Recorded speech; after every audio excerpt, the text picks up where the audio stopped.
Allahumma ya rafi'ad darajat, Allahumma ya rafi'ad darajat. Allah. Bedana ulama, perbedaan ulama jadi rahmat lain jadi pacekcokan. Ku hari di urang mah perbedaan teh jadi pacekcokan. Kunaon eta? Lantaran ego. Asa aing bae ka bae ulah asa aing. Oh, hormatilah. Ikhtilaf cak Gustur teh mah perbedaan itu harus kita hormati sebab dia punya dasar. Berarti kita harus menghormati dasar dia sebagaimana dia menghormati dasar kita. Eueuh masalah.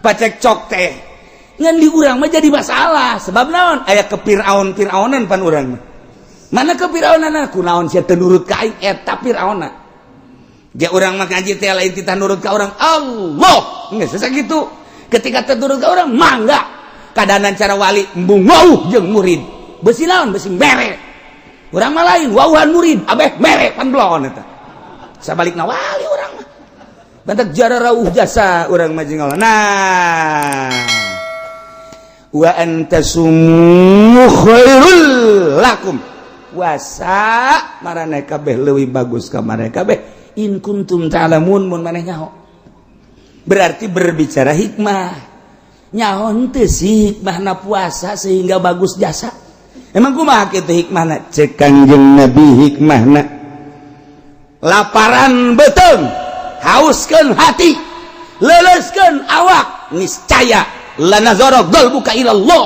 niscaya hate maneh bakal neuleuh ka Allah ambuh laparkeun beuteung urang hauskeun hate urang ka Gusti Allah kok bisa kos kitu sih sebab dina ngalaparkeun beuteung ngaleuleskeun awak didinya bakal aya katoharohan ruh bakal aya kasofaul qulub. Mantak Imam Syafi'i ngadu Allahumma mnun alaina bi safail qulub wa hablana sahihal muamalah fi dunya. Nah eta teh safail qulub bening hati, bersih hati. Moal bisa bagi jelema nu deuk hayang nyaho jati diri tanpa puasa moal beunang.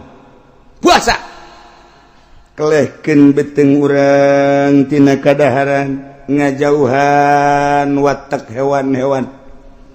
Leleskeun awak urang ku sebab urang lapar awak jadi leles seakan-akan urang keur menyiksa awak urang siksa awak urang ku urang beuteung laparan ku urang kemudian hate horenganan jadi bersih teu karasa ku urang teh hate teh jadi bersih aneh ruh jadi suci taharatir ruh wasafail qulub nazara qalbuk ilallah ya Allah hate bakal neuleuh ka Allah wa antasumu khairul lakum puasa leuwih bagus ka aranjeun kabeh in kuntum ta'lamun mun maneh nyaho sebab naon dina ayat nu itu nage la'allakum tattaqun menawa anjeun takwa artina kunaon puasa eta supaya jadi takwa teh naon nganyahokeun diri urang bahwa diri urang hamba sieun ka Allah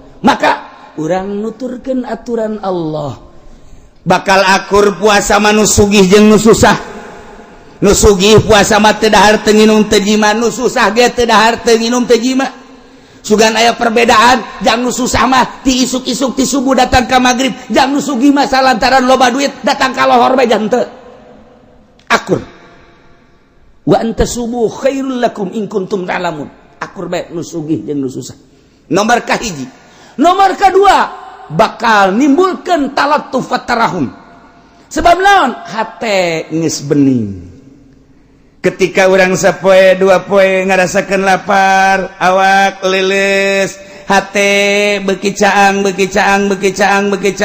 roh beuki bersih neuleuh urang ka jelema nu susah bari mikir horenganan lapar teh kos kieu mana teuing batur anu terus-terusan lapar timbul talattuf tarahum hayang mere nu matak jelema nu boga di bulan puasa mah saplit-plitan nu sugih tetep bae saplit-plitan nu boga tetep bae aya merena di bulan puasa mah sebab naon hatena keur diurus ku Allah teh betengna kurang di laparan awak leles mulai hate nyai-nyaian neuleuh ka Allah. Adapun neuleuhna ka Allah nisbi kumaha kekuatan diri urang. Urang lamun ditanya, siapa puasa dahar atuh embung kurang sieun ka Allah besi disiksa ku Allah eta kan keur neuleuh ka Allah melalui syariat. Jelema ngelempre bae sia geus teu boga duit bae atuh dahar embung aing. Atuh dahar bae duit aya naon aya beulieun loba teu aya aing mah teu kajenkeun teu berarti duit di bulan Ramadan mah. Kunaon emang sieun ka Allah eta qalbuna beuntak. Teu nu sugih teu nu susah. Kumaha sia kunaon lapar.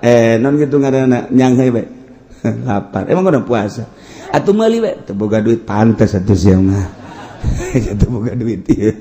Nu teu boga duit tetep bae. Berarti di dieu aya naon ieu? Aya nimbulkeun kaistimewaan jiwa urang sehingga urang tertata rapi. Jam kurang dideleukeun we.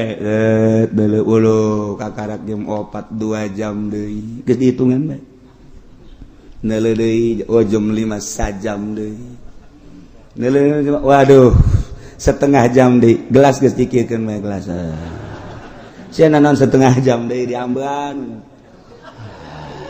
Aing ngambean mah geus seger sagena. Suara jasa. Eta teh lain lalagata.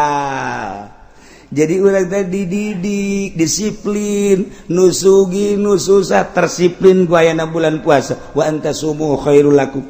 In kuntum ta'lamun mun maneh nyaho sehingga orang terdidik, tersiplin. Nu sugih nu susah tetep bae bareng bae bukaan. Masyaallah karim. Nu paling istimewa la'allakum tattaqun. Ieu teh nimbulkeun pengabdian nu sejati ka Gusti Allah. Mentek didinya terbagi engke bakalna puasa. Hiji aya puasa awam.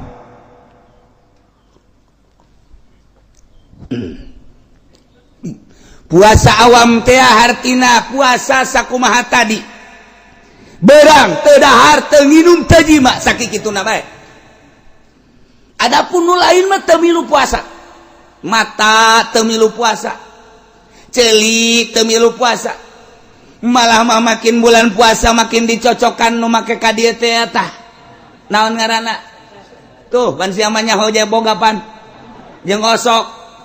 Mata dideleukeun bae ka televisi celi di pinuhan. Jadi nu puasa teh ngan sakadar beuteung teu dahar teu nginum, zakar parji teu dima ngan sakitu doang puasa awam. Ieu mah nu kos kieu mah yeuh disangsikeun asup ka sorgana.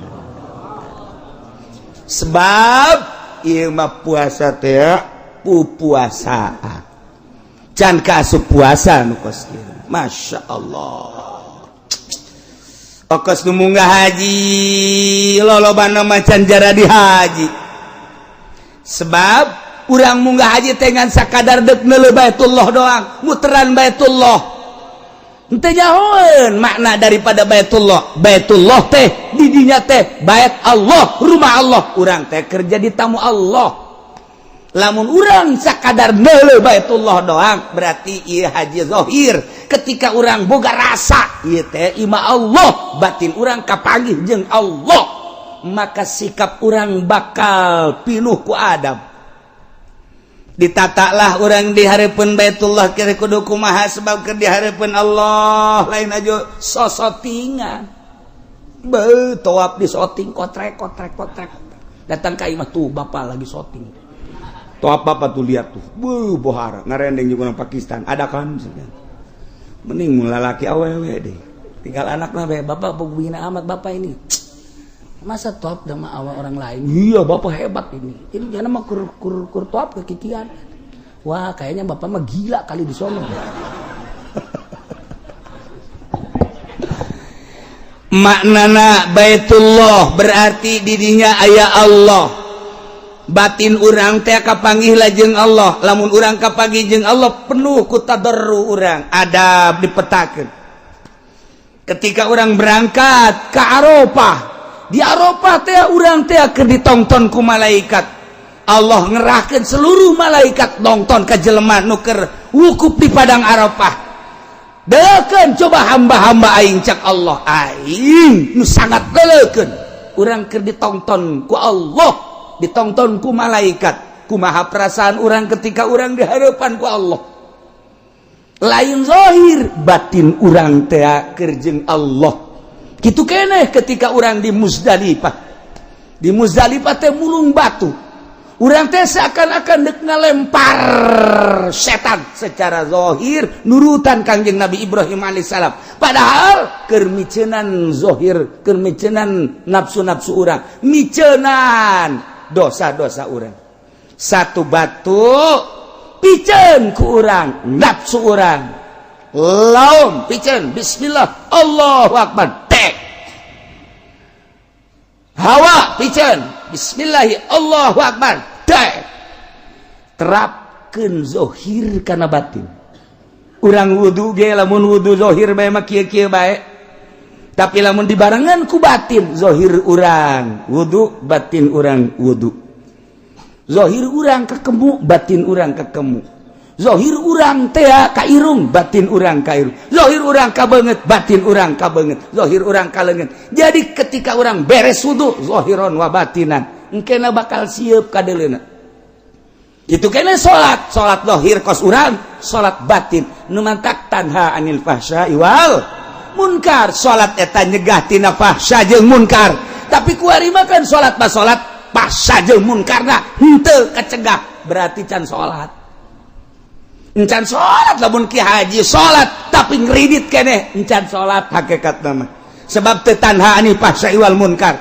Namun ki haji salat tapi masih keneh ngagulingkeun, ngagunakeun duit bank, encan salat kajen kumaha ge. Sebab bunnyana bener-bener salat tanha anil fahsya'i wal munkar. Dan selanjutnya ialah urang kakarak datang ka zahir sehingga dibuktieunan kuari boro-boro pamarentah urang ge kos kieu keneh. Ndek iraha urang datang ka paeh teu ngurusan batin. Terus-terusan urang mah ngurusan nini bengking bae teh tadi ge. Silaturahmi ngudag nini dagang ngudag nini ngameteran sawah ngameteran nini ngaji urang mah hayang kapanggih jeung nini atuh sasarian nini nyagincuna gede jasa ngacai deui ta nini-ninina. Ya Allah ya Rabbi, horenganan urang lamun dibuktikan kos komo Kangjeng Nabi mah lewat neuleuh bangke embe. Cek Kangjeng Nabi naon eta? Bangke embe. Nu bogana resepen teu kabage. Iya tun teu. Urang mun dibere daek teu hayang. Dunia eta kos bangke embe. Nu bogana ge mbueun teh ka bangke.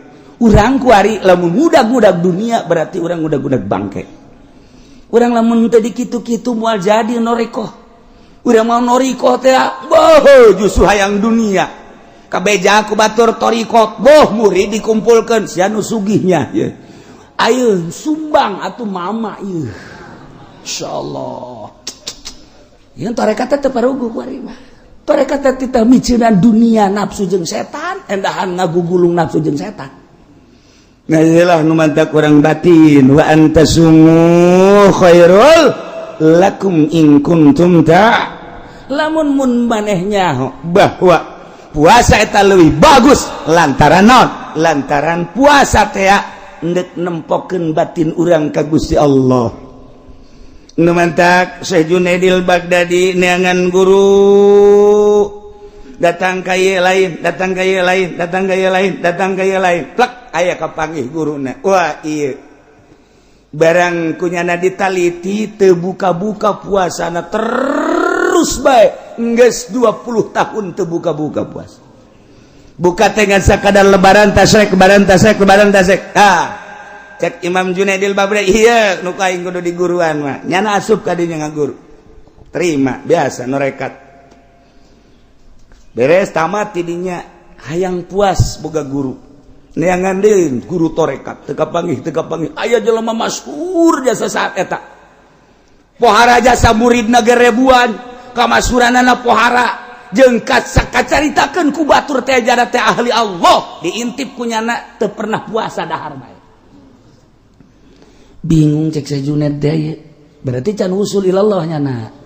ketikanya ngaguru di nu pertama maka karaknya boga hati-hati doang ikhtiat geus rada nyai-nyayan ngan encan usul begitu kapanggih jeung guru nu kadua endek ka gurunya tapi ieu mah guru tilok puasa isuk-isuk ngawudu berang setik dahar sore dahar deui aya makan malam sagala cek Syekh Junaid ai masurna mah pohara muridna ribuan tapi kok teu pernah puasa ieu aneh cek jadi ulah ieu ai ngaguru kanyana sedengkeun hayang ieu teh batin teh hayang usul ilallah geus ngaguru dinu pertama tapi can aya kapuasan ieu manggih guru kabehan dituduhkeun ka dieu tapi ieu mah teu puasa-puasa karek datang assalamualaikum ulah sok mang cek guruna ulah neuleuh daharna turutan mama daharna ku sia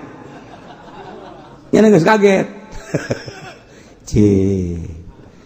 urusan puasa mah gampang jak nyana ya orai ge loba nu puasa hewan-hewan ge loba nu puasa ya geus mun endek berangkat ka Allah dek berangkat tayang usul ilallah ayo guru di dia teu kudu puasa jeung mama mah dahar bae cek di hadapan kiamat cek kira teu jadilah geus jahat eta encan ge ngomong aya teu jadi mah geus indit ih pada kanyahoan bae aing moal geus indit teu kudu mama moal maksakeun indit balik deui bae ka ditu ka sok puasa emang di jero hatena deuk balik deui ka nu puasa balik deh nya kana puasa ka ditu teh nya di jalan ge geus puyeng we nya ji pan tapi pan nya nyahueun bae nya cek nya ieu aing deuk balik deui nyahueun cek nya nah ieu si kumaha mang aing mang balik deui datang da kana puasa bae datang ka ditu pan teu jadi atuh guguruna ka ditu deui balik deui cek guru nu sok puasa teh ulah ka dieu ayo ka balik deui ka ditu sebab siapa usulna bakal di ditu lain di dia ulah di dia siapa ngan nurutan puasana doang ibadah nu lain mah teu diturutan je aing ka ditu dicarakan wah sakena ieu teh beres si kos kieu ayo ka ditu lanjut ulah di dia siapa ngan saukur nurutan puasana doang lain ka Allah siapa nurutan teh ka makhluk teu jadi mah kos kitu mah ibadah Allah nyana geus ternyang-nyang Syekh Junaid balik deui ka ditu ka kiai anu sok dahar bae teh datang ka hareup datang ka jungus kieu bae kiaina hayu sia geura ka dieu hayu sia geura ka dieu balik ka ditu sia puasa bae geus sia aduh cenah ieu teu beres ieu urusan ieu langsung ada sujud da hampura bawa ieu deuk dihideung deuk dibeureum ku mama mah bae pokona kula mah deuk ku guru bae kageus ka mama di dieu mah dahar bae kajeun nah sebodoh alah lamun geus kos kitu kudu pasrah deuk kumaha pokona mah dahar teh deuk nginum bae hayu bae sebab usul ka Allah mah lain ku puasa lain ku dahar usul ka Allah mah ku safail qulub bersih hate dahar bae ge ai bersih hate mah usul ilallah puasa bae ge ai hayang sugih mah moal usul ilallah puasa bae ge aya hayang berkaromah mah moal usul ilallah puasa bae ge hayang dihebat-hebat ku batur bejakeun aing mah puasa bae kitu moal usul ilallah salah sia ibadah kos kitu geus kumaha bae cek kana kula dar dahar nya musdahar nama aduh mama kede nama baca dak wali we masih bekede nah itu nusuh ya udah geus dahar ke pondok ke sore-sore dari dah nya dahar wae aing irah dididikna cek ieu dahar terus-terusan turun dahar dipanggil dahar terus sore dipanggil dahar sore bang dahar kabelah dina terus dididik jadi puasa jeung dahar bakal akur lamun bening hate ngan metode doang bahwa lamun urang lapar ieu hate hate jadi bersih. Aya jelema nu kudu bersih hatena sebeuh bae. Sebab manusia diciptakeun ku Gusti Allah beda-beda karakter. Aya nu mun lapar perem eleh careuh mah. Ayanya nama lamun sebeuh perem bae. Sabalikna aya nu mun sebeuh buringas. Aya lamun lapar buringas. Geus kumaha karakter-karakterna. Mama murid mama teu kabehna dahar tuh nu itu mah titah puasa bae. Tuh nu itu mah malah mah aya nu 40 poe teu meunang dahar teu meunang nginum. Itu mah tuh saminggu nu teu meunang daharna. Nu itu mah 3 poe teu meunang dahar. Nu itu mah sapoe sapeting sakali doang daharna. Potongan maneh mah Juned. Segala siapa potongan dahar. Ayo dahar bae. Beuh cek Juned aing burung dianggap tukang dahar cek teh. Dahar siapa? Dahar kobloh dieuna dicarekan. Moal wusul ila Allah sia dahar bae mah Juned. Ambo. Sakjana ieu se jasa ieu boga guru kos ieu jasa. Mana aya wali dahar bae? Eueuh dongengna jeung Kangjeng Nabi na ge baheula carang dahar. Atuh kabelah dieuna para sahabat anu usul ilallah mah carang dahar. Kabelah dieuna para tabiin usul ilallah mah carang dahar. Eueuh dongengna du dahar bae usul ilallah. Sia mah datang ka dengan dahar doang. Jeuh. Cek nya aya yang si kudu kumaha ieu? Teu dahar salah. Korenganan kos kitulah guru mursyid mah. Maksudna dahar jeung teu dahar teh ka Allah bae. Puasa ulah hayang nanaon imam mun ditanya sia geus puasa. Puasa naon hizib eta salah moal wusul ilallah. Sia geus naon ieu puasa. Puasa naon aing puasaan hikmat geus 3 tahun abeh tamu loba ambalayah budak. Neraka jahanam eta. Sia geus naon ieu puasa. Abeh naon dagang abeh laku. Puasa teu beres. Eta lah puasa fikih. Puasa zahir, puasa batin mah Allah hiji be. Kulantaran diparentahna ku Allah puasa teh cak guru Ki Juned. Allah nitah nangan Ramadan doang puasa. Salian Ramadan mah teu dititah ku Gusti Allah. Adapun puasa nu lain tah manang Kangjeng Nabi. In kuntum tuhibbunallah fattabi'uni yuhibbukumullah. Ndak dituturkan itu mangga Kangjeng Nabi. Ndak teu bae langsung ka Allah mangga. Nu pusatna mah puasa mah Ramadan doang. Allah tah nu nitah. Iji. Saja nama Kangjeng Nabi. Matak sian deuk puasa ka Allah, deuk teu puasa ka Allah. Ulah nurutan guru. Ieu mah daharna ja guru aing ge dahar bae. Eueuh beresna sia kajen hukum. Allah.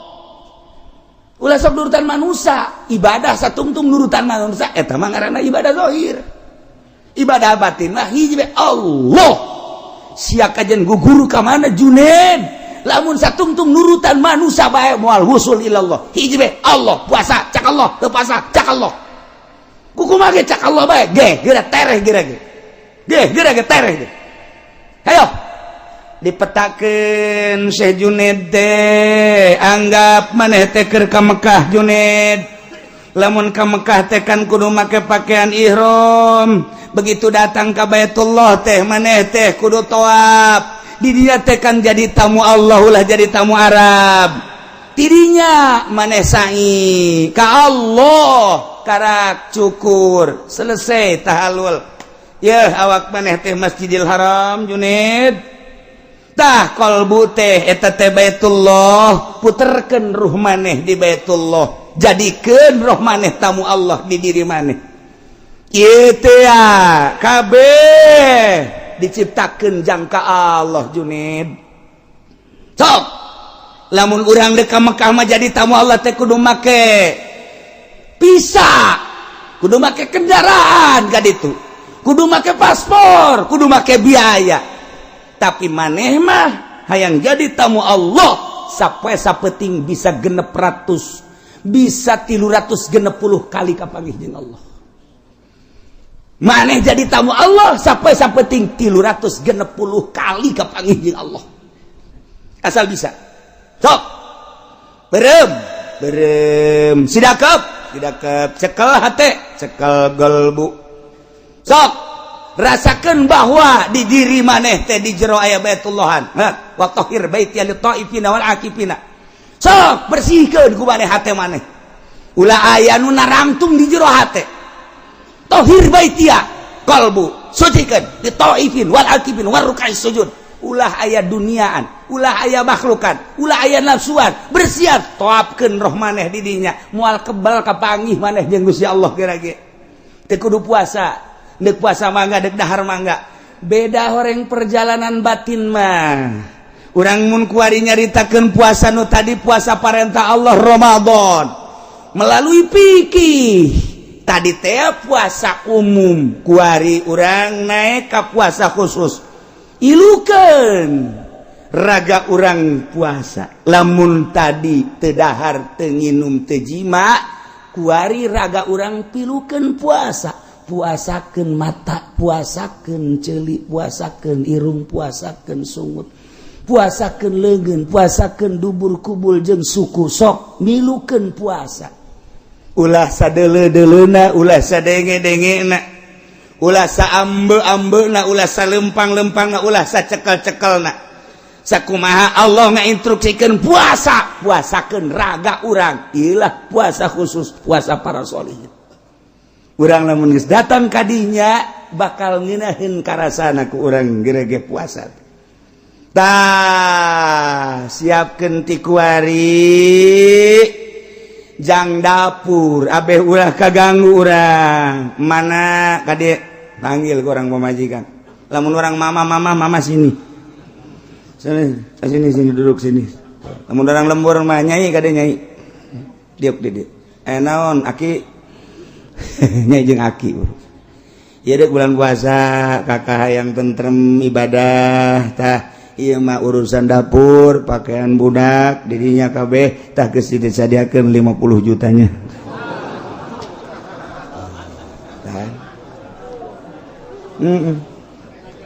cak pemajikan mudah-mudahan bulan jadi Ramadan kabeh sakjana kada ada 50 juta waktu tah 20 juta geus ulah ngagagu-ngagu besi kakak mah itikaf teh besi kakak mah maca Quran teh besi kakak mah kumaha kakak bae tah geus disadiakeun ulah aya naon-naon heuh ka kan ngeunaheun tah atawa 10 juta tah kayak gampang kurang mah aya kongkorong kana jual lobek tah eta kan ngeunaheun kitulah para sholihin baheula abeh tentrem tenang di jero bulan puasa teh kumaha dirina ka Allah ulah aya kegiatan naon di jero bulan puasa teh hiji bae ka Allah mentak Syekh Junaid di pagahan ulah kanyahoan puasa sanajan maneh puasa ulah kanyahoan puasa ka Allah bae anu nitah puasa Allah anu neuk ngaganjar Allah nu rek narima Allah ngaganjar ka Allah maneh puasa ulah kena kanyahoan bahwa maneh puasa sok hayo laksanakeun nyana puasa di luar bulan Ramadan sanggeus puasa terus kadatangan tamu lamun nyana teu nginum bakal kanyahoan puasa supaya ulah kanyahoan puasa nginum puasa wali bakos gitu kalamun eueuh tamu poe eta atawa aya tamu ge lah nu kira-kira ngan sakur-sakudak sakedeng sautak saeutik nu nyana moal nyangkeun bahwa nyana puasa atuh teu buka kira-kira bakal kebel nyana diuk di dinya mun teu milu dahar bakal kanyahoan puasa dahar teu kanyahoan sababaraha taun ge tak Junaidil Baghdadi teh puasa atawa henteu na ku jelema-jelema teu kanyahoan urang mah pan lain urang mah datang tamu dar ayo mah aja tidak lagi puasa saya aduh sedikit lagi ini aduh namatin dah bangsa 20 hari lagi bom habak bil mah kos gitu ya tawa lain urang gajaran kos gitu teh ieu keur carita ka jero ieu mah urang mah hese kos gitu teh hayang kanyahoan bae ku batur mantak aing sih didengekeun besok mah encan aya nu ngalem-ngalemnya aing ieu geus puasa bae encan aya nu kadenge bu haji anu mah puasa bae sia namu kadinya mah hararese sebab puasa tah hayang kadenge kos kitu tah ngeunaheun asada kana jantung tarariis gimana henteu bae tah eta urang kos kitu sum'ah hese batinna hiji bae ibadahna ka Allah nu bakal narimana Allah nu bakal ngaganjarna Allah ulah ditolelir manusia mah sabodokeun manusia mun urang bisa bari muasyarah hege ulah kanyahoan ku jelema mun teu bisa muasyarah urang nyepi sorangan bae lamun nyepi sorangan bae masih kena diudag-udag keneh bae bari urang can bisa hate urang teh urang indit ka mana ka leuweung urang indit ka gunung nyalametkeun ibadah ka Allah doang ada mah Allah nama eta-eta keneh di gunung eta di leuweung eta di kota eta cuman ieu hayang embung kanyahoan ibadah urang cukup ka Allah doang eta lah nu hese mulai Ki Junaidil Baghdadi nelusuri ternyata horenganan ulah keluar ti parentah Allah disimpulkeun lah dina kitab Ki Junaid kula boga guru dua nu hiji puasa bae nu hiji mah dahar bae ketika diteliti nu puasa bae hayang usul ilallah ngabersihkeun diri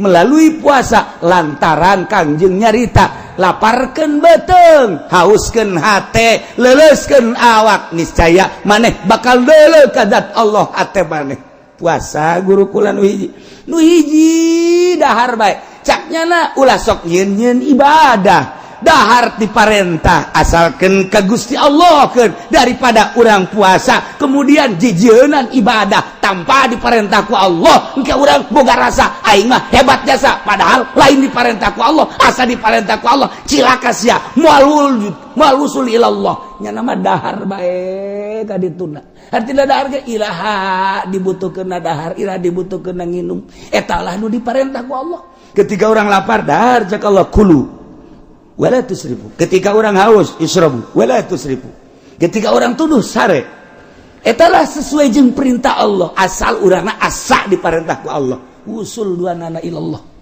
tinggal urang bedek milih nu mana neuk puasa bae mangga neuk dahar bae mangga asana urang memilih nu dahar bae tungtung nama atuh beuteung jebak usul mah henteu nah puasa awam sakadar teu dahar teu nginum teu jima raga mah teu milu puasa puasa khusus teu dahar teu nginum teu jima raga milu puasa puasa solihin puasa khususul khusus golbu teu sadetik-detik acan poho ka Allah ieu mah puasa para anbiya di samping teu dahar teu nginum teu jima raga milu puasa celi mata celi irung kabeh milu puasa golbu teu dipohokeun ka Allah barang sadetik ge pohona ka Allah lamun poho ka Allah ceurik nya nama jeung ceurikeun poho ka Allah yang ceurikan poho ka Allah masyaallah kan kitulah tahapan-tahapan jelema berpuasa ka Allah tinggal urang di jero bulan Ramadan wayahna di samping teu dahar teu nginum teu jima raga urang pilukeun puasa TV ku urang ulah pati disetel teuing HP ulah pati diumbar teuing ubral obro anu teu mangpaat maksudna teu mangpaat aya mangpaat mah pek bae mangpaat keagamaan rohani urang kitu keneh urang ubral obrol aya teu mangpaat mah ulah dula deuleu urang sing hade ieu mah lain makin bulan puasa makin menjadi-jadi asal jam 5 bae heuh iyalah neangan burit caknya mah burit di teangan datang meureun padahal mah teu di teangannya datang bae geus mending di imah urang maca Quran tahun kamari mah urangan bisa namatkan sekali coba tahun ieu mah yang 3 kali lah berarti 10 poe sekali 22 kali 30 kali ge kurang diplot eta ge saeutik teuing lamun nyaritakeun para wali Allah mah beurang sakali penting sakali tamat Quran teh berarti lamun 30 poe teh 60 kali tamat mantep jasa urangan bisa dongengna doang kuari ge Qur'anna di mana karanya jangan kanyawan di Quran ya leungit Quran Masya Allah karim itulah para jamaah kaum muslimin wal muslimat rahimakumullah jadi ayat kitu puasa instruksi tadi ya ayyuhalladzina amanu kutiba alaikumusiyam etalah bag-baganana fikih aya urusanana hikmah wa antasumu khairul lakum in kuntum ta'lamun ilah dipakai ku ahli-ahli thariqah ahli-ahli tasawuf di luar bulan Ramadan ge mun maneh nyaho horeng puasa teh istimewa sebab naon ngabersihan galbu nyucikeun rohani sehingga urang bisa neuleuh ka Gusti Allah hikmahna nu paling istimewa la'allakum tattaqun berarti urang kapanggih jeung jati diri urang yakni urang bisa mengabdikan diri sebagai hamba anu sejati ku ayana puasa mudah-mudahan urang kabehan dibere kuat dibere tabah dibere ngeunaheun puasa ayat ieu sangat bersejarah bagi pejuang-pejuang dibaca diteliti lain bae pejuang-pejuang Islam anu merasa dibantu oleh malaikat kemenangan anu luar biasa bahkan kafirin Nasrani Yahudi jeung sajabana membaca sejarah ieu dalam kekalahan peperangan anu luar biasa sehingga datang ka ayeuna terus hasud dikembangkeun ingin membalas atas kekalahan kafir saat eta terus datang ka ayeuna sejarah membuktikan kemenangan mukminin perang Badar kafirin sangat sakit maka terus-terusan kafirin hayang ngahantem mukminin teu geus kurang kumaha diperjuangkeunana Palestina tetap Yahudi merasa sakit terhadap Muhammad kokolot jana sesepuh jana pemimpin jana anu kunyana sangat dibanggakeun Abu Jahal tumbang di Badar berikut pemimpin anu lain nyeri nyana waduh Abu Jahal urang koit cekna teh waduh wadek jana karasa nyeri terus saya tak gair lain bae Yahudi nu aya di Palestina lain bae Yahudi nu aya di Baghdad lain bae Yahudi nu aya di Suriah Yahudi nu aya di Indonesia sarua hayang ngaleungitkeun pemimpin Islam lantaran ngarasa nyerinya teringat wah kita perjuangkan sesepuh kita Abu Jahal supaya hidup kembali di Indonesia. Ih goblok merenya. Nah, itu saru aja deh kos gitu. Ngarasa nyeri ya lagi. Antak nyana nyieun Abu Jahal di Cikupa aya di Tendenan. Di Pasar Kemis aya Abu Jahal. Anak Abu Jahal. Cepatan aya di Cilawak kurang aman. Abu Jahal modern. Masya Allah. Kangjeng Nabi teh instruksikan sahabat untuk menghadang Ir. Artina Ir teh rombongan pedagang. Jumlahnya cuma 40 do dipimpin ku Abu Sufyan. Setelah berangkat di Madinah, Abu Sufyan geus nyieun mata-mata. Ternyata mata-mata langsung ke Mekah. Abu Sufyan lewat pinggir kali untuk menyelamatkan rombongannya. Cek Abu Jahal salametkeun rombongan Abu Sufyan. untuk kelangsungan negara orang tanpa didukung oleh perekonomian anu tinggi, negara orang bakal hancur.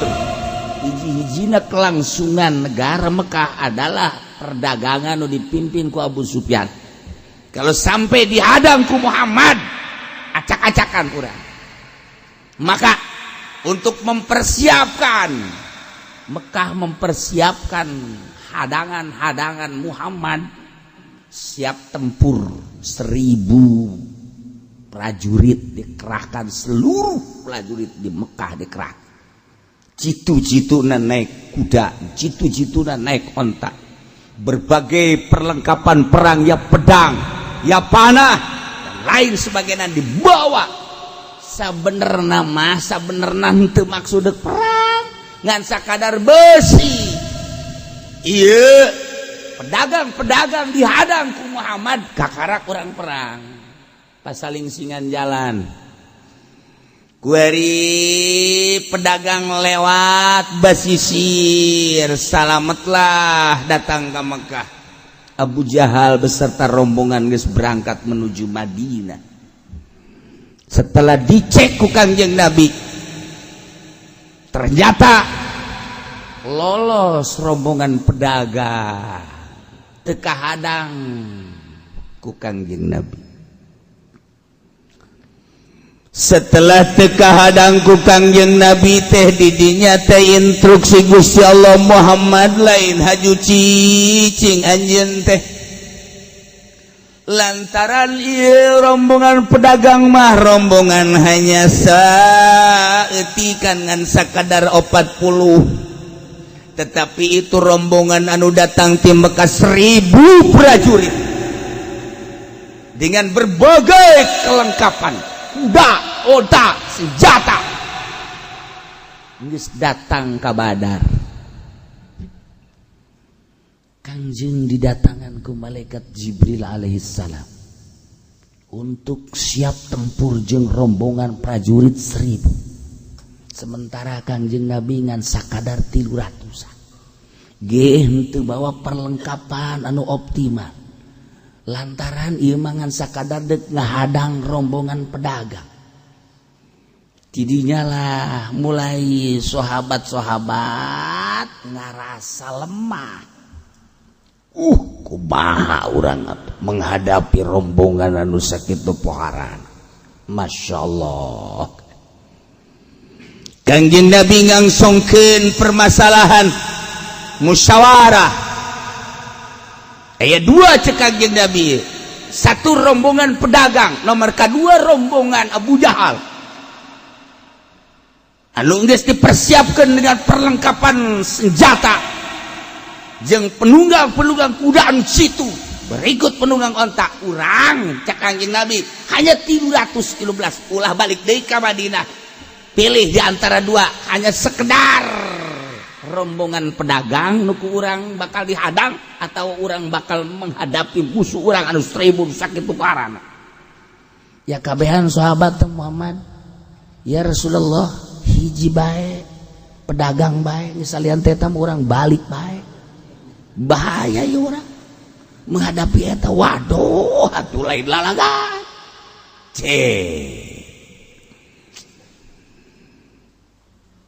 Alaika bila'ir ya Muhammad ya Rasulullah wada'il adwa. Cak sahabat, hiji bae urang, ir bae rombongan pedagang, ulah sok macem-macem sebab urang perlengkapan. Kangjeng Rasul bendu. Bagaimana Rasulullah ketika sahabat embung perang bendu Kangjeng Rasul. Ya Allah. Di dia kakarak Sayyidina Umar, Sayyidina Abu Bakar, Sayyidina Umar nyarios. Qala Abu Bakar wa Umar radhiyallahu anhu. Asana fil qaul, bahasa anu lemah lembut. Sa'ad bin Ubadah gesarua. Ya Rasulullah. Sebab katingali wajahna bendu. Bahaya cek Abu Bakar. Bahaya gede, bendu Rasul, bendu Allah. Namun Allah geus bendu cilaka urang. unzur amraka famdi fihi wallah law sirta ila adan ma takhallafa anka rajulun midal ansar. Perlihatkan dan pertunjukkan perintahmu ya Muhammad, ya Rasulullah. Langsung ke naon cita-cita anjeun wahai Rasulullah. Dek berangkat kemana demi Allah? Lamun anjeun berangkat wahai Rasulullah, ulah ni ka karak nagara Badar leutik deket keadaan moal aya nu tersisa saurang-urang acan kami bakal berangkat biru apapun yang terjadi. Tah kakarak lega hate nginahin perasaan. Urang lamun boga sahabat kos kitu mantap biasa. Ieu kumaha ieu urang rek ngariung mangkane hujan. Ulah di dalam hujan, penting dalam berkat mah. Wah. Beres. Anak buah kacau ya. Geus berkat mah lulu asal geus kos kitu bae ge eleh perang geus ka jadi kok. Ieu do badak Jakarta jadi acak-acakan lantaran aya berkat nyesep. Aya berkat teh jelundup ka ustad ka kiai. Mata kana diacak-acakan ge lamun berkat moal kudu acak-acakan. Geus puguh pejabat mah emangnya nama juri berkat. Tapi ieu ka kiai-kiaina masa sih Islam kudu milih kafir kitu bae heula. Masa si kiai kudu milih kafir? Habib masih keneh mamawa kafir keneh bae ieu mah keur carita. Lamun nyada berkatan mal mungkin kajen kumaha berkat eta jahat eta berkat eta. Masya Allah, Masya Allah, Masya Allah. Sejuta kali gitu teberes aturanana tapi lamun jelema Islamna ulah mementingkan berkat geus ngeunahkeun jasa. Eta kan hese saha si jelema kuari. Hai, dak, awas ya lamun milih eta. Hai. Diberes. Dak, sing adanya. Awas ya nya. Ulah milih eta. Menang saminggu diberi. Hai, milih mah milih urang. Nah atur ada dula deuleu bae. Bere deui. Kieu dak. Negara urang kan lain negara Islam, demokrasi lah. Sokona mah nu penting mah deuk kafir teh deuk saha nu penting bisa mimpin kitu bae sih, jadi pimpin ku Islam kitu, dipimpin ku kafir kitu. Pan ieu kiai jadi kieu ngomongna ieu. Kamari mah awas ya, awas ya. Kadua kali awas ya sing ada. Katilu kali dak atuh lah. Kaopat kali berkat eta, berkat ulin. Berkat ulin. Eta kos kieu. Masyaallah, mudah-mudahan urang kabehan diamankeun tina berkat-berkat kos kitu. Dibere jariji urang mah berkat-berkat gos kitu. Dibere berkat jamal kebal ditinggalkeun paeh kan ku urang. Kumaha lamun urang ngadukung si eta di akhirat ka babawa. Naudzubillah min zalika min dzalik. Nah teh nyalahkeun nyanana nu nyalahkeun ieu da sahibul berkat ya. Allah. Nah barang geus ngadenge Sidina Abu Bakar Siddiq, Sidina Umar nu sakitu poharana kakarak Kangjeng Nabi patabassama Rasulullah mesem Kangjeng Rasul. Marahmai aduh luar biasa. Iyalah ketika Kangjeng berhadapan jeung satu rombongan pedagang jumlah 40 pimpinan Abu Sufyan, yang kedua rombongan prajurit dengan penuh perlengkapan senjata rombongan Abu Jahal. Ya Allah, Kangjeng nyarita ke para sahabat, wahai para sahabat, rombongan pedagang telah berlalu, tetapi aya rombongan nu leuwih dahsyat nu dipimpin ku Abu Jahal. Pilih setelah rombongan pedagang teu aya, urang kudu berhadapan jeung rombongan Abu Jahal. Rombongan Abu Jahal telah menghadap urang. Cek Kangjeng Nabi, pilih di antara dua. Urang siap hanya pedagang atau siap maju untuk perang melawan rombongan Abu Jahal. Iyalah ayatna. Masya Allah. Bayangkan lamun urang tengah-tengah hari keur aya di rombongan eta de kumaha. Sakadar ayat 313. Sementara perlengkapan eueuh. Mun urang aya di tengah-tengah eta, rombongan Abu Jahal anu sakitu poharana geus dipersiapkan untuk perang. Jumlahna 1000 leuwih, mangkali 1000 bae heulana. 1000 ngalawan 300. Berarti 1 lawan 2. Taman 1 lawan 3. Ya Allah, ya Rabbi, coba ayo. Haha, iyalah diabadikeun ayatna. Wazkur eling anjeun Muhammad, ingat anjeun Muhammad, idz ya'idukumullah. Waktuna Allah ngajanggikeun ka aranjeun kabeh ihda qaifataini kana 2 rombongan. 1 rombongan Ir pedagang jumlah 40 dipimpin oleh Abu Sufyan. Kedua Nafir anu geus dipersiapkan pasukan perang penuh persiapan persenjataan perlengkapan dan para annahalakum eta salah sahijina teh kudu di hareupan ku aranjeun sedengkeun wa tawaddun anjeun berharap anawati saukati takunu lakum sayanya rombongan anu teu ngabogaan kekuatan nyata rombongan pedagang teh takunu lakum nailah nu bakal dihadapan ku anjeun. Anjeun mah berharap dengan sakadar rombongan pedagang bae. Hiji likillati ada dia saeutikan ngan 40 sementara urang 300. 2 wa ujadiha. Perlengkapan perang pedagang mah beda jeung pasukan perang.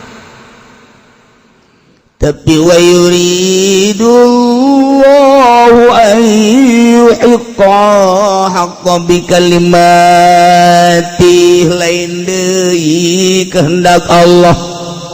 Wa yuridullahu ngarepkeun Gusti Allah ma yuhiqqal haqqa kana ngajelas ngalahirkeun netepkeun hak bi kalimatihi kalawan kalimat Allah nu teu Allah dek nembongkeun Islam dengan peperangan Badar nu saeutik muslim ngalawan kafir nu loba.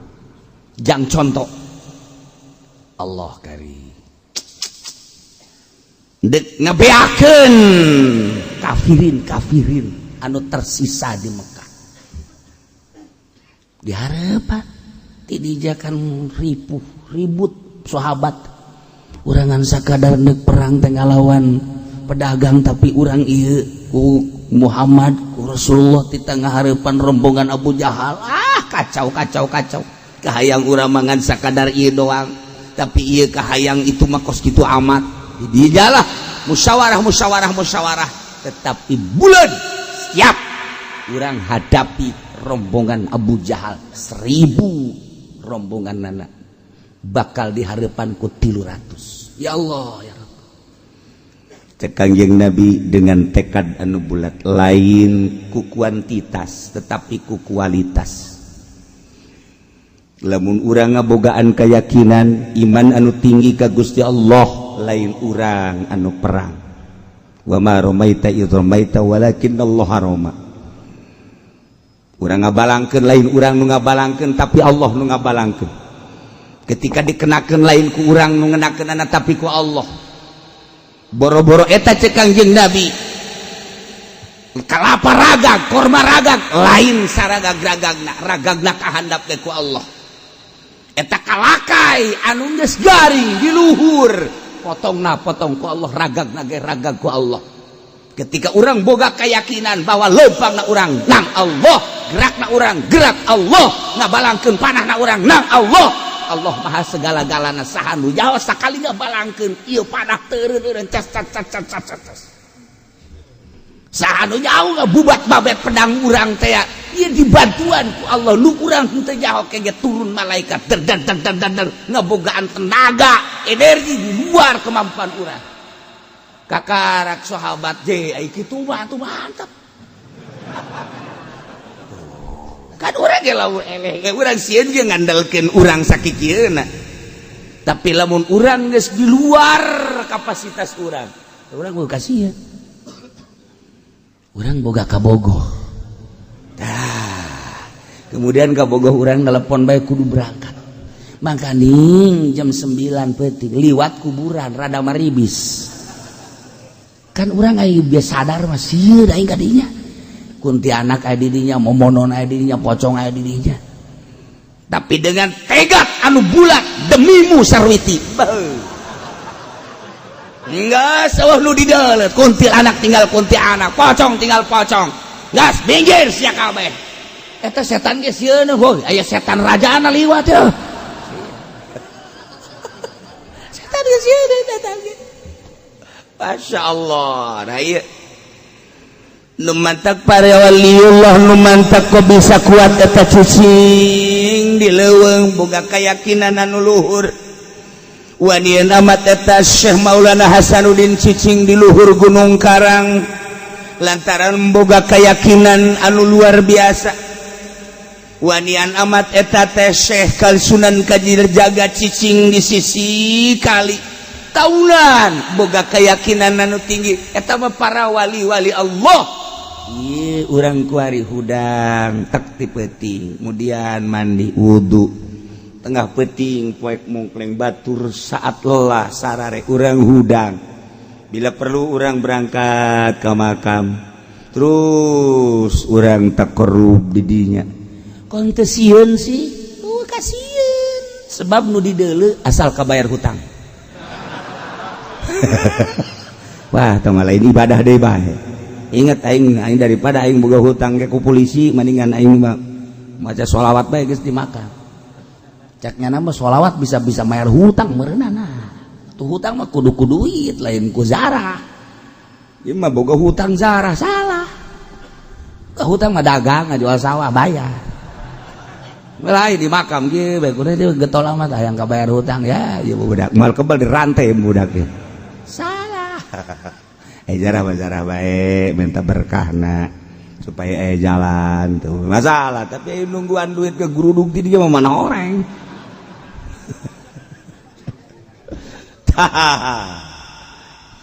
ilah lalakon di zaman Belanda kamari ieu ulah kaget engke aya bantuan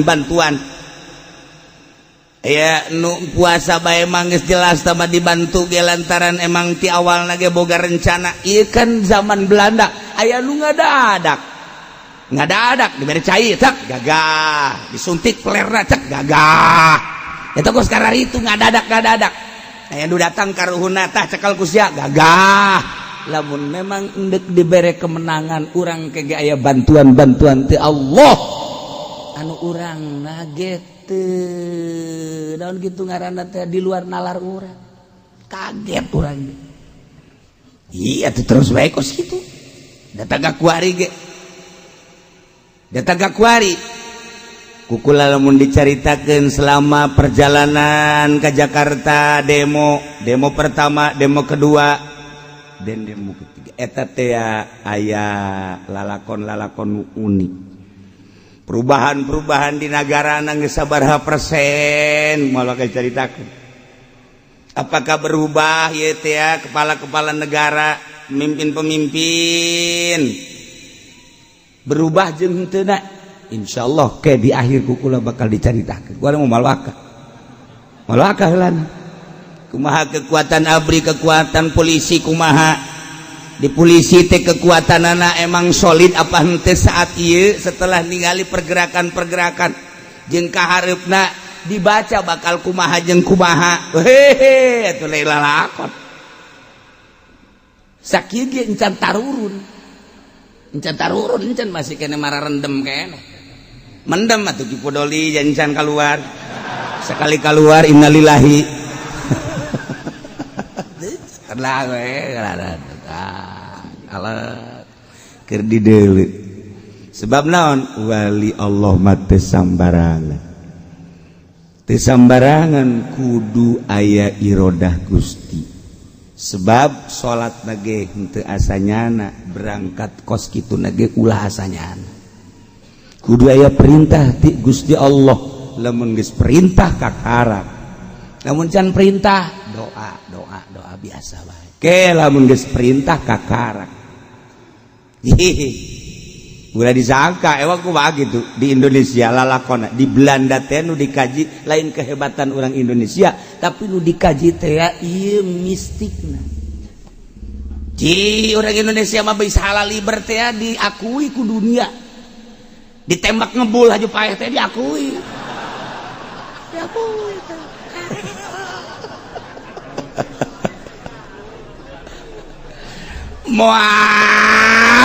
raja sihir datang ke Indonesia teh Amerika David jalamun di urang rajana anu dikagumi kunyana anu dibanggakeun kunya jamaah datang atuh ka urang mantak datang ge kan aya ngendek dilawan apa henteu eta mah lain urusan datang ka urang berarti aya inohongna di urang sarua bae ngan teh dilawan eta enggak usah ulah sebab bahaya teguh mana ayat cerita di luar negeri ayat cerita Nyeroro Kidul make jilbab di urang mah Nyeroro Kidul make jilbab saha cenah eta anak ente tadi urang mah kan neliti teh bagian pedagang neliti perdagangan perpolitikan neliti perpolitikan kekebalan nu aya di TNI jeung polisi palingnya di samping teknis-teknis eta tetapi di luar negeri teh menilai ka urang kos kitu nama gampang teknis-teknis eta mah dimiliki ku unggal negara tetapi di luar eta aya keistimewaan Indonesia di Indonesia mah bisa nembak di imah atuh naonan nah bisa ditembak di imah ya nah tembak waing sia si eta tes tembak ini lompat sorangan neangan sakumaha beusi persanian jeger teu puguh di mana nu nembak eta kan nu hesena dah cenah kieu mah dongeng doang atuh dongeng-dongeng geulana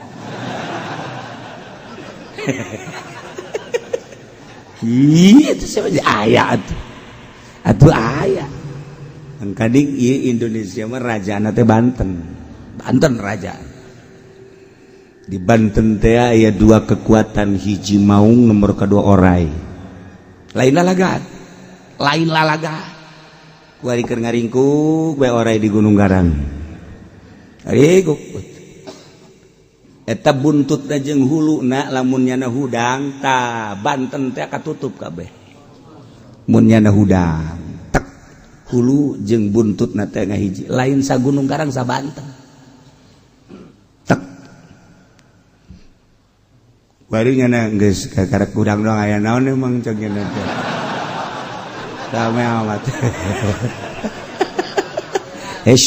ulah waka udang ulah waka udang deui ada ngaringguk lamun eta geus kaluar pan aya anu pawang anu bakal ngagerokeun kukut aya naon saha anu bakal dicaplokna saha kiai nu mana tah si eta heula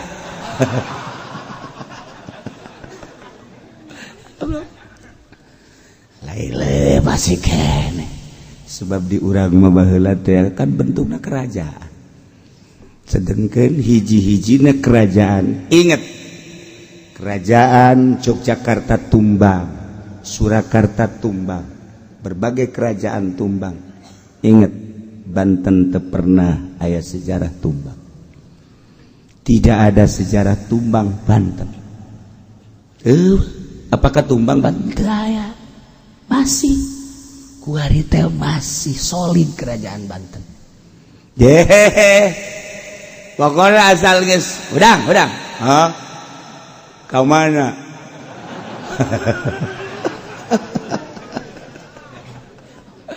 Allah udah nggak ikut gitu aja resepan tadi aju hayang pon perang aing ngarasa teu boga naon embung pan perang atuh urang mah kitu bae ngarasa lemah ngan teu sambarangan ke di mana-mana sumur jeung sumur geus nyararambung cirina eta kakarak menang dihudangkeun orai lamun sumur jeung sumur can nyambung moal maksudnya kumaha geus kos kitu bae sing ulah suka nyaho maksud nyaho kitu bae heula cai cenah kieu hayang nyaho cuma dibere nyaho ge moal nyaho bae hese sia mah otak nangan sajengkal tuh iyalah aya sejarah sok taliti kerajaan-kerajaan Sriwijaya kerajaan Fatahila kabeh geus puguh Surakarta Yogyakarta kabeh termasuk Cirebon tumbang tapi Banten teu pernah aya tumbang solid mantap ku ari teh dipake kasieun huru-hara Banten cekelan Banten sing hade ulah datang ka hudang lamun Banten hudang cilaka Banten gede cekelan di puntayangan ka mana arahna cekelan Banten ulah kena hudang Banten atuh geus nagara oyag ji masyaallah kahiji eta dua mau emang eta TNI ngebogaan kitu lambang maung mana itu siapa singa we teu nyaho ajar jasinga weurang iya Banten lalaga negara mana daerah mana kota mana anu bisa ngahiji jeung maung moal aya lain Banten urang datang ke Banten hayang boga maung bisa ka imah urang hayang dijagaan ku maung imah urang atuh tinggal datang bae ka Banten ambalayah maung je negara maung teh kapan di Banten ieu nu ngaji ka dieu ge nu ngaji ka dieu aya maung gareng nu ngaji ka dieu mun hayang nyaho ieu maungan ngarupa jelema saha atuh si eta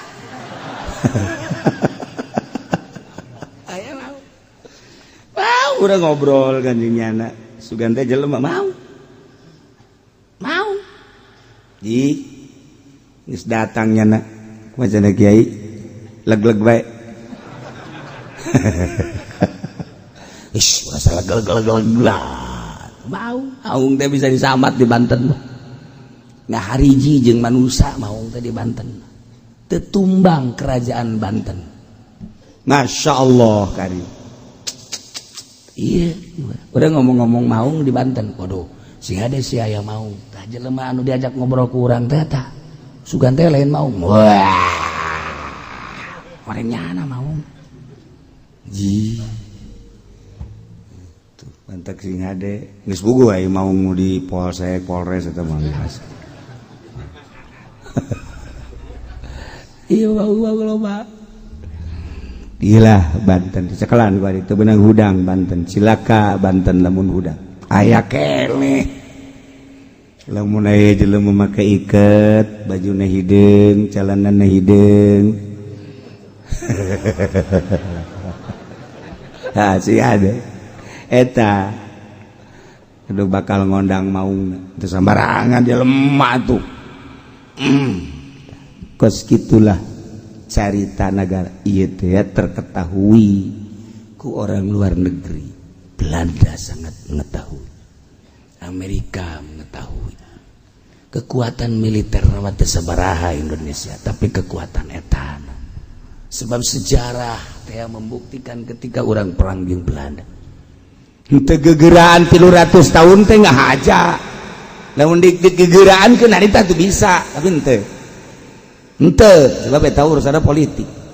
Oh, iyalah Banten. Wah.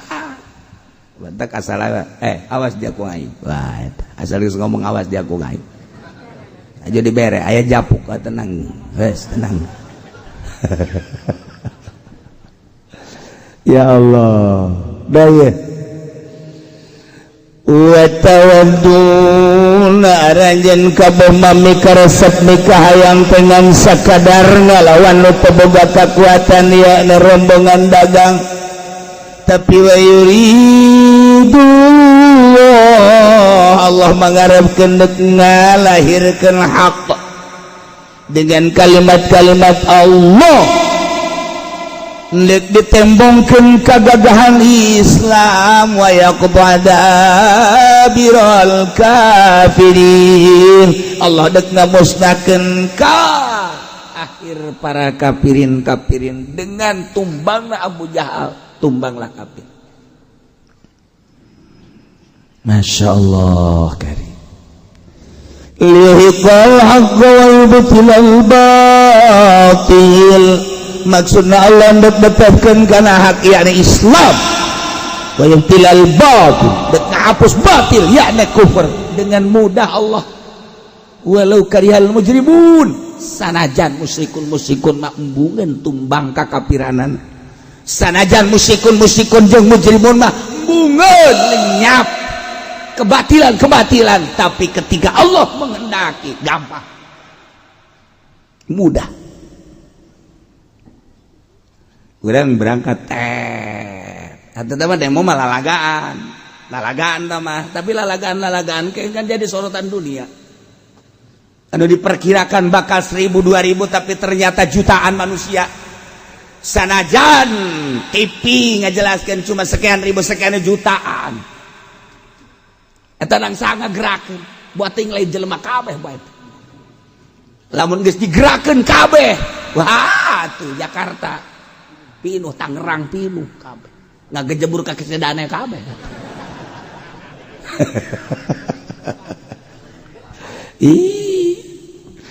mangkaning boga sejarah Jakarta teh kapan eta teh ngaranna baheula teh kerajaan Jakarta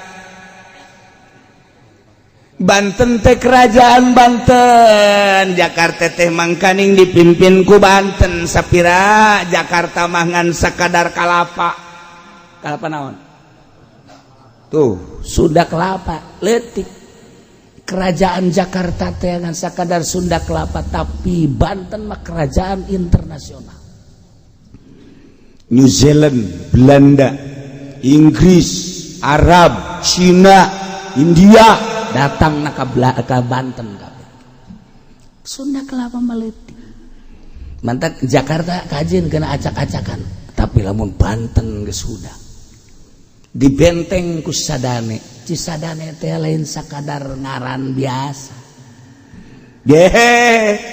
nu mantap buayana ge lain lalagaan sadane atuh buayana ge nyana mah lamun geus ngamuk pawangna ge digegel bae buaya batet Cisadane emang kumaha gitu pawangna jeleg-jeleg bae asal teh akur bae juga tah ieu mah sejarah Tangerang teh ke kulang ke dongeng Tangerang ge aya naonan di Tangerang mantap dipantau seputar kegiatan teh Pandeglang Serang Tangerang sangat dipantau luar negeri mantau besi hudang Tangerang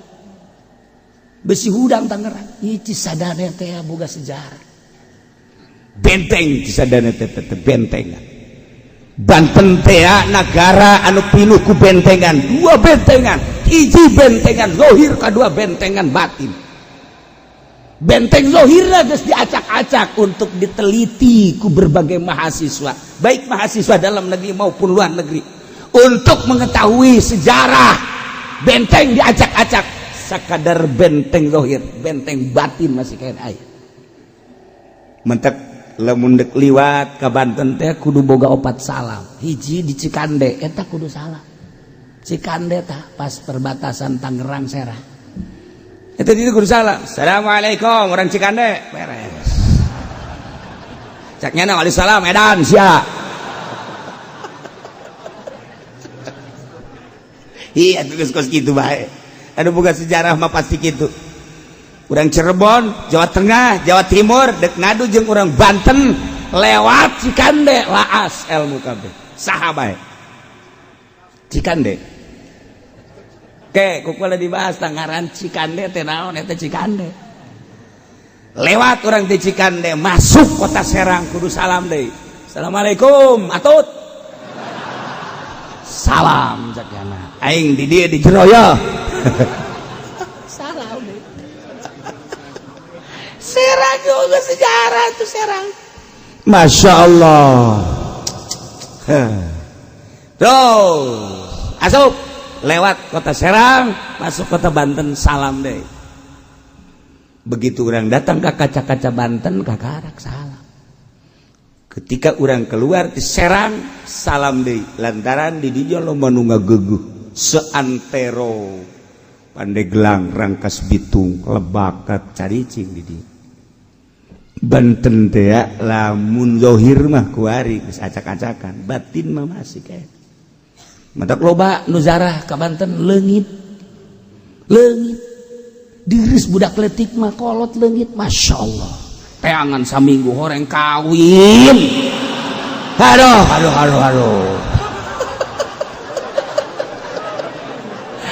aya randa urang ya Karim.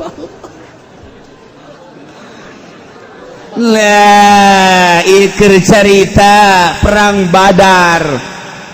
Terjadilah pilihan kuari salah satu di antara dua. Ketika para sahabat milih ir tetapi dibelokkan ku Gusti Allah, kita milih nafir, harus berhadapan dengan pasukan Abu Jahal anu lobana 1000 bari, sudah diperlengkapi oleh senjata anu mutakhir saat eta. Sahabat hanya 300 personil manusia. Kecaritakeun mah kuari tegas beuleun tekad para sahabat berangkat ke medan laga Badar dengan dijanjikan ku Kangjeng Rasulullah ulah sieun dengan tekad anu bulat, iman anu luhur, bakal datang bantuan ti Gusti Allah. Allah mah segala-galana, nu penting hiji liyuhiqul haqq wa yubdil batil, sesuai jeung Allah dek nembongkeun hak yakni Islam, dek naruntuhkeun batil yakni kafir. Hiji eta insyaallah teh Kangjeng Nabi. Walau karihal muslimun, sanajan orang-orang kafir, orang-orang musyrik tidak suka dengan tumbangna kekafiran, tumbangna kemusyrikan. Adab urang diperintah ku Allah cek Kangjeng Nabi. Siap. Mulailah gerak para sahabat ke medan laga, melanjutkan instruksi Kangjeng Rasul dipandu ku Gusti Allah. Itastaghitsuna rabbakum wallahu a'lam bissawab.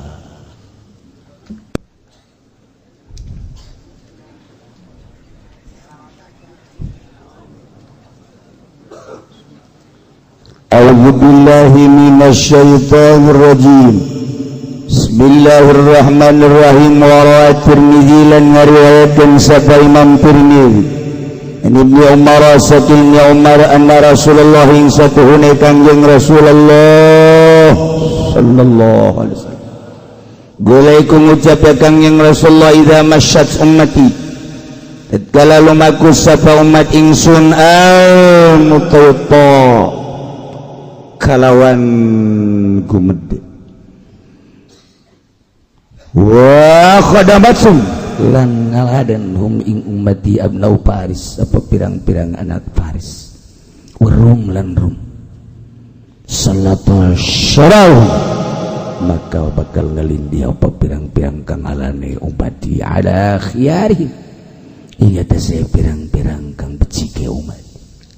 Wal mutayta'u at-tabakhtur fil masyi, utai mutayta iku gumede ing dalam lumaku, iku gumede ing dalam lumah. Imam Tirmidzi ngariwayatkeun sebuah hadis di Abdullah bin Umar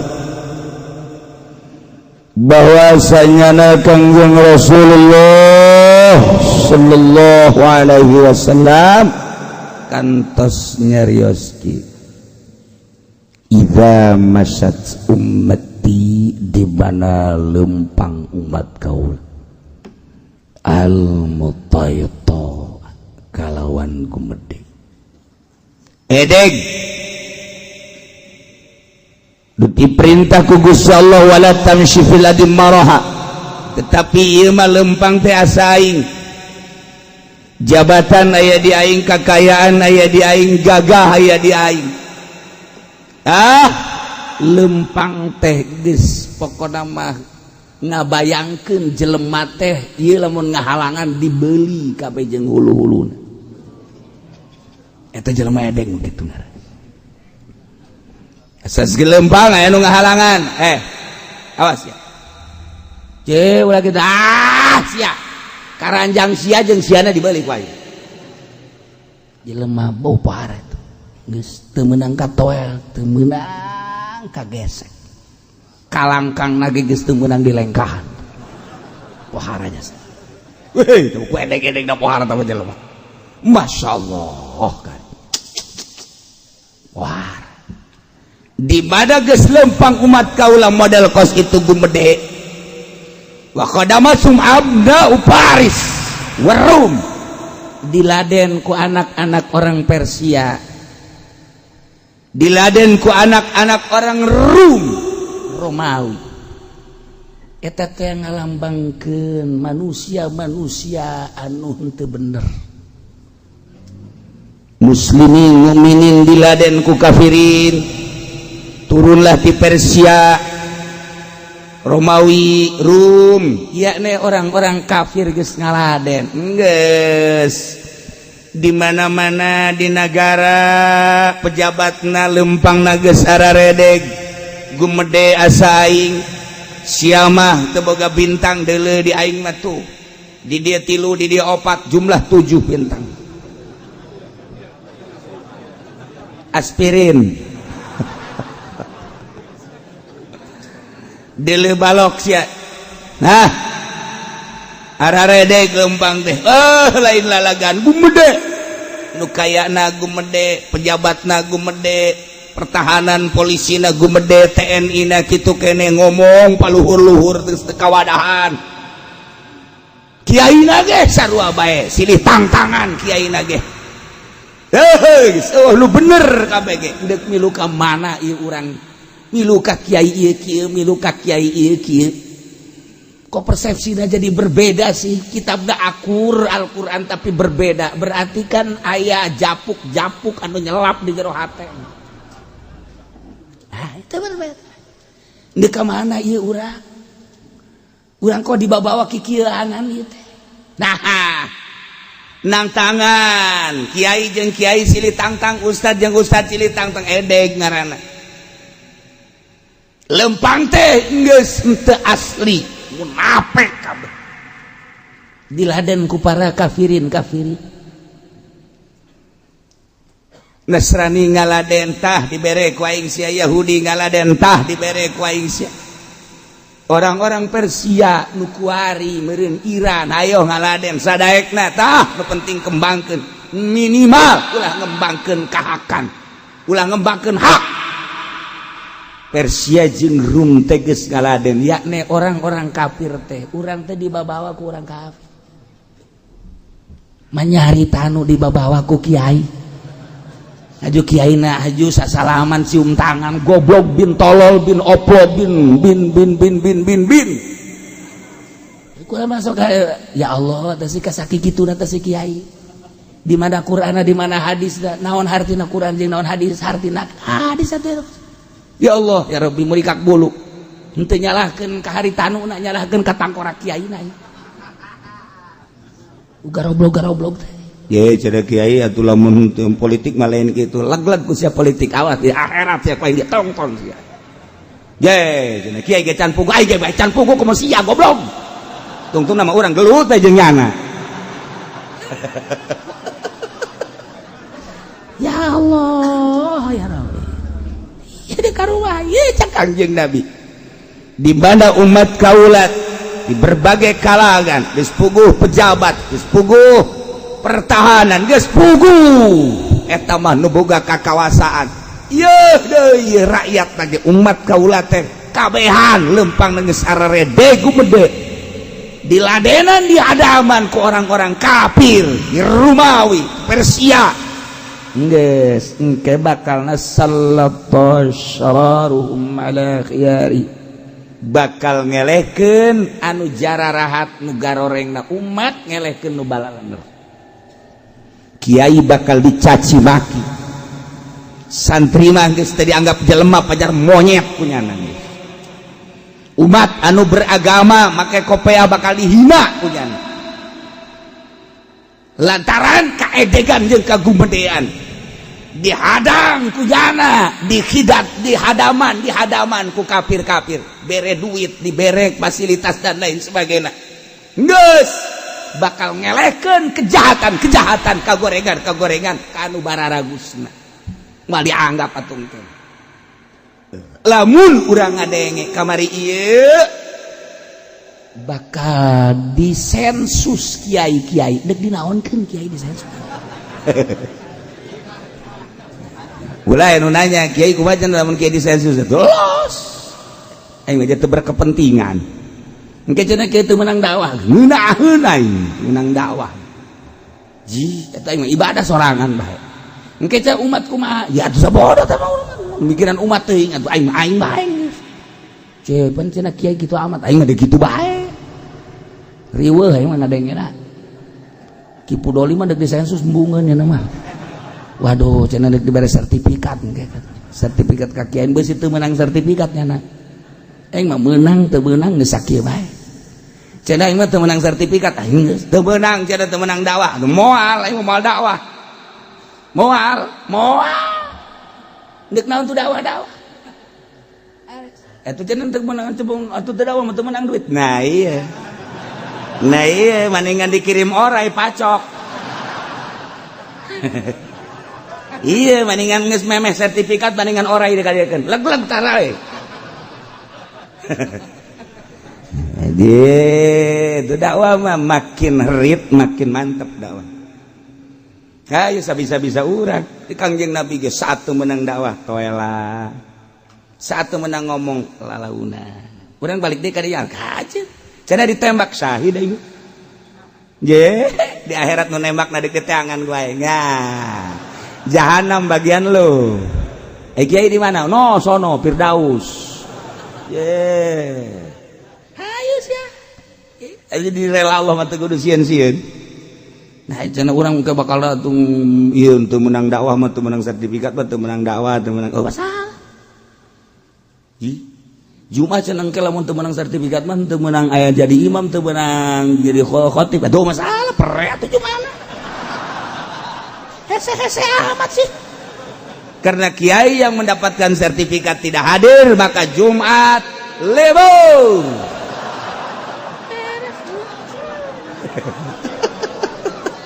ayo tanggung jawab camat tanggung jawab bupati eta engke ge nyana ge Islam ieu hudang nyana ge kalau geus kos kitu teh harare hudang kalau nonton bae ka hajeun aing sensus kita lupa. Nah iya mah keur carita urusan kaditu nama jaka bege gerak nang Allah ngan endeu ka rumaha ieu nagara endeu dikarumahakeun lamun lain penyempitan agama ketika agama disempitkeun sempit bae secara zahir mah tetapi apakah cukup didinya Islam moal bisa lantaran Islam ketika dipersempit teu sieun paeh Islam gitu kuari mah sararieun paeh lantaran can jelas ketika geus jelas kudu berhadapan jeung musuh emang Islam sieun paeh henteu sebab naon sorgana bakal ditembongkeun ke hati masing-masing ge atuh emang geus polisi ge polisi anu kuari nyana kaditu arahanana lamun Allah mere topek jeung hidayah ka polisi goblok meureunanan aing kudu ngebantayan orang Islam balik deui nyana kaditu sia hoka ya atuh urang mah itu mah urusan Allah tah mah kuari nyana kaditu sebab can jelas ketika geus jelas atuh polisi ge anak saha anak Haji Soleh anak Haji Makmun je cak polisi teh bapak aing Haji Makmun bapak aing Haji Soleh kok aing kudu ngabelaan si eta balik kanan nyana balik kanan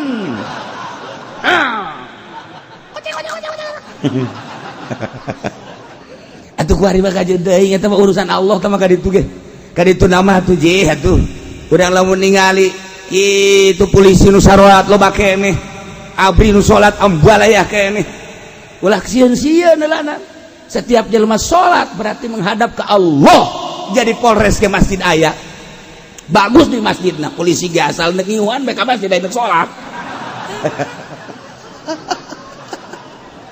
aya Allah itu ge hate da dibalikeun ku Allah nya da ge musyawarah yang polisi-polisi aya ieu urang nanaonan ieu kudu ngabantayan orang Islam emang orang hirup dek di dunia doang naon hartina jabatan di akhirat na urang engke bakal disiksa mah kumaha kitu piceun da primit piceun bah angkat senjata lu dulu Kapolres ya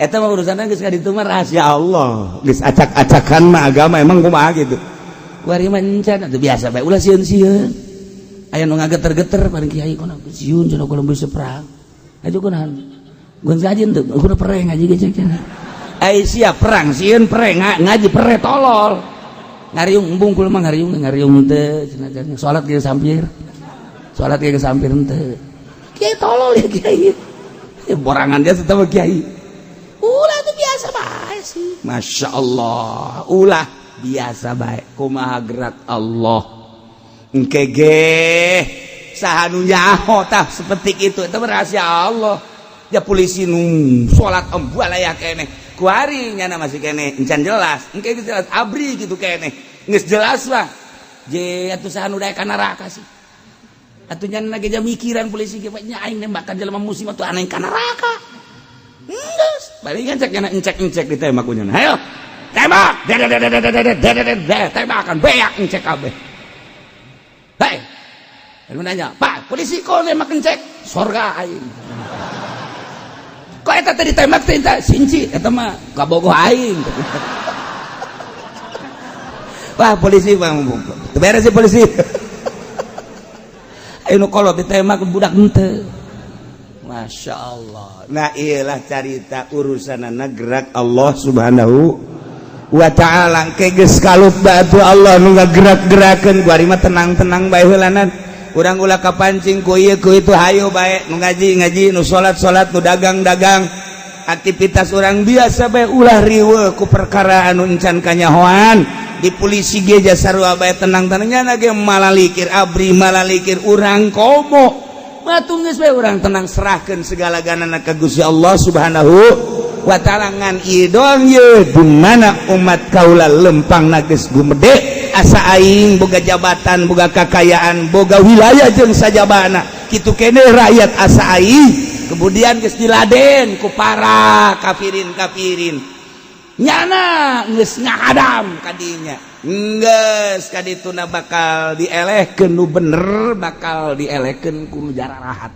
kuari geus hampir kuari geus hampir kuari ge heulanan geus nilai-nilai keagamaan jeung kemuliaan teh geus kajeun berarti terbukti ucapan Kangjeng Nabi urang Kangjeng Nabi Muhammad sallallahu alaihi wasallam sadaqa Rasulullah lamun urang kuari dicaci baki kiai dicaci baki misalna ku polisi misalna ku pejabat sadaqa Rasulullah tinggal kitu bae maha bener Kangjeng Rasulullah ternyata ucapanmu ya Allah ya Rasulullah 14 abad yang silam telah dibuktikan oleh polisi-polisi abri-abri dan pejabat-pejabat dan musuh-musuhmu ya Allah yang tidak beragama Islam sadaqa Rasulullah maha benar Rasul tinggal gitu doang udah geus ulah aya sedih ulah aya maha bener engkau ya Rasulullah ucapanmu telah terbukti di Indonesia geus beres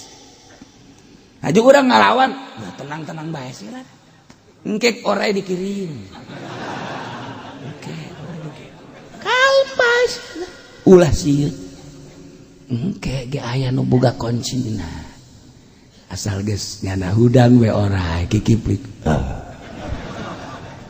mana ki pudoli ya Allah wa rawa Ibnu Majah wallahu a'lam.